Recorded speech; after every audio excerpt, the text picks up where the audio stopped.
থেকে সোজা ভাষায় একটা কথা আপনারা জানেন যে ঘরের ইন্দুর যদি বেড়া কাটে, এই বেড়া ভাই আপনি কোনোভাবেই টিকাইতে পারবেন না। তো ইরানের জন্য এই মুহূর্তে সবচেয়ে ক্রিটিক্যাল একটা সিচুয়েশন হচ্ছে ঘরের ভেতরে ইঁদুর কাড়া। তবে দিন শেষে চীনের সহযোগিতায় এই ইঁদুরদেরকে আইডেন্টিফিকেশন করার জন্য একটু রাস্তা পেয়েছে ইরান। এক্ষেত্রে আমি চীনকে ধন্যবাদ দিই, কারণ এই মুহূর্তে সারা পৃথিবীতে আমেরিকার পরে বা আমেরিকা থেকে অনেক দিকে এগিয়ে গেছে চীন। গোয়েন্দা তথ্য, এই ধরেন ঘরের ইঁদুর চিহ্নিতকরণ তথ্য, সামরিক শক্তি সবকিছু মিলিয়ে। আর চীনের সাথে ইরানের যেহেতু একটা ভালো সম্পর্ক আছে, সেই ক্ষেত্রে চীনারা একটা সাপোর্ট দিয়েছে। চীনা পর্যবেক্ষক এবং সামরিক বিশ্লেষকরা ইরানকে সতর্ক করেছেন যে ইরানি গোয়েন্দা সংস্থায় এবং দেশটির স্পর্শকাতর স্থাপনাগুলোতে মোসাদের এজেন্টদের অনুপ্রবেশের ক্ষেত্রে ইসরায়েলি গোয়েন্দা সংস্থাটির সাফল্য বিশ্বব্যাপী নিরাপত্তা ঝুঁকির একটি প্যান্ডোরার বাক্স খুলে দিয়েছে। বেইজিং বিশ্বাস করে ইরানে ইসরায়েলের এজেন্ট স্থাপন এবং ভেতর থেকে দেশটির বিমান প্রতিরক্ষা, রাডার সিস্টেম নিষ্ক্রিয় করার ক্ষমতা গোয়েন্দা যুদ্ধের একটি নতুন ধরনকে সামনে নিয়ে এসেছে। অর্থাৎ গত বছর যেই ঘটনাটা ঘটল, এর বিরুদ্ধে ইরানকে সতর্কতা অবলম্বন এবং ইরানের জাতীয় নিরাপত্তা ব্যবস্থাকে শক্তিশালী করা জরুরি হয়ে পড়েছে। এ কারণে ইরানে ইসরায়েলি গোয়েন্দা অনুপ্রবেশ রোধ করা এবং দেশটিতে বর্তমানের মোসাদের যেসব এজেন্ট সক্রিয় রয়েছে তাদের শনাক্ত করে গ্রেপ্তার করতে প্রযুক্তির সহযোগিতা বৃদ্ধি করেছে চীন। প্রকাশিত এক প্রতিবেদনে বলা হয়েছে, ইরানের সরকারি ডেটাবেস এবং সফটওয়্যারে যে সিভিল রেজিস্ট্রি এবং পাসপোর্ট ডেটা অন্তর্ভুক্ত ছিল তাতে ইসরায়েলি এজেন্টরা কিভাবে ঢুকতে পেরেছে তা তদন্ত করতে চীন এবং রাশিয়া ইরানকে সহযোগিতা করছে। এই সহযোগিতার লক্ষ্য হল মোসাদ যে প্রযুক্তিগত ফাঁকগুলোকে কাজে লাগিয়ে ইরানের স্পর্শকাতর সামরিক এবং পারমাণবিক লক্ষ্যবস্তুতে পৌঁছাতে পেরেছিল সেই সব ফাঁকফোকর এইবার বন্ধ করা।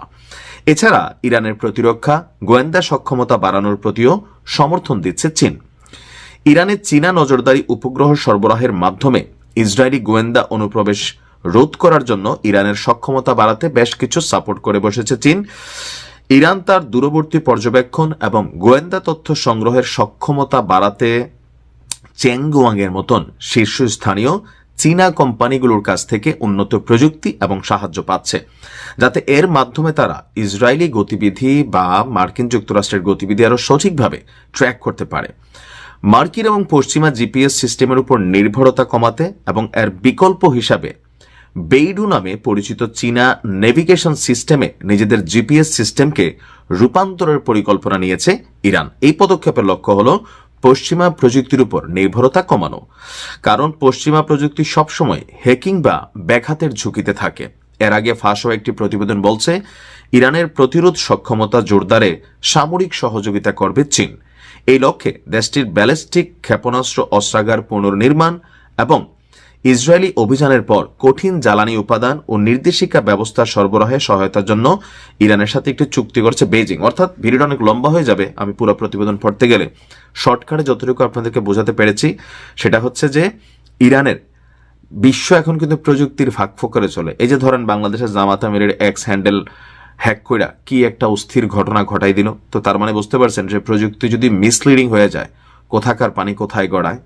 তো সেই ক্ষেত্রে ইরানের যে দুর্বলতাগুলো আছে সেগুলোকে আমাদের বিমান উপদেষ্টা যিনি আছেন বা বাণিজ্য উপদেষ্টা শেখ বশিরউদ্দিন আহমেদ বলছিলেন যে এই সরকারের আমলে প্রায় নাকি 21 লক্ষ কোটি টাকা ঋণ নেওয়া হয়েছে, যেটা আওয়ামী লীগ সরকারের সময় ছিল 2 লক্ষ কোটি টাকা।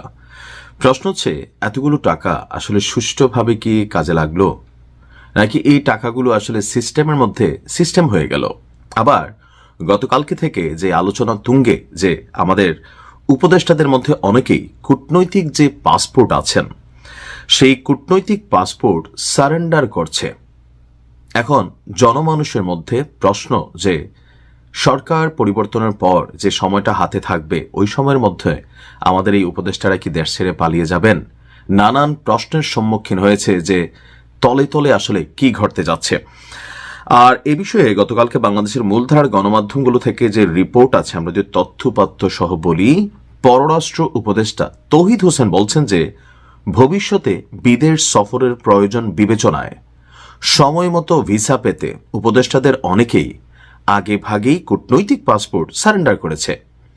তিনি কিংবা তার স্ত্রী কেউই এখনো কূটনৈতিক পাসপোর্ট সারেন্ডার করেননি, অর্থাৎ পররাষ্ট্র উপদেষ্টা তিনি তার পাসপোর্ট সারেন্ডার করেননি, কিন্তু বাকিরা অনেকেই তাদের কূটনৈতিক পাসপোর্ট সারেন্ডার করেছে যেন যে কোনো সময় বাংলাদেশ থেকে সুন্দর করে তারা দেশ ছেড়ে চলে যেতে পারে। রাজধানীর একটি হোটেলে ম্যানেজমেন্ট অ্যান্ড রিসোর্সেস ডেভেলপমেন্ট নামক এক প্রোগ্রামে সেখানে আমরা দেখেছি যে বেশ কিছু প্রোগ্রামের আয়োজন ছিল। তো এক পর্যায়ে সাংবাদিকদের পররাষ্ট্র উপদেষ্টাকে প্রশ্ন ছিল যে শোনা যাচ্ছে পররাষ্ট্র উপদেষ্টা নিজে এবং তার আরও দুজন সহকর্মী কূটনৈতিক পাসপোর্ট সারেন্ডার করেছেন। একই সময়ে আরও কয়েকজন উপদেষ্টা বিদেশ সফরে যাচ্ছেন। এখন এই যে বিদেশ সফর বা এই যে দেশ ছেড়ে যাওয়ার চিন্তা নির্বাচনী ট্রানজ্যাকশন পিরিয়ডে, সেটা আসলে কতটুকু যৌক্তিক? তো পররাষ্ট্র উপদেষ্টা বলছেন যে এখানেই মিস ইনফরমেশন চলে আসে।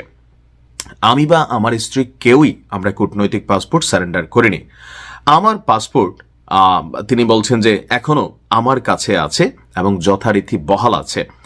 দায়িত্বকালীন সময়ে একজন পররাষ্ট্র উপদেষ্টার কূটনৈতিক পাসপোর্ট সারেন্ডার করা খুবই অস্বাভাবিক ঘটনা হতো, আমি সেটা করিনি। তবে উপদেষ্টাদের মধ্যে অনেকে, এখন এই অনেক বলতে কয়জন, 2 জন 4 জন 5 জন, কারা সেই উপদেষ্টা যারা কূটনৈতিক পাসপোর্ট সারেন্ডার করেছেন? এটা ঠিক।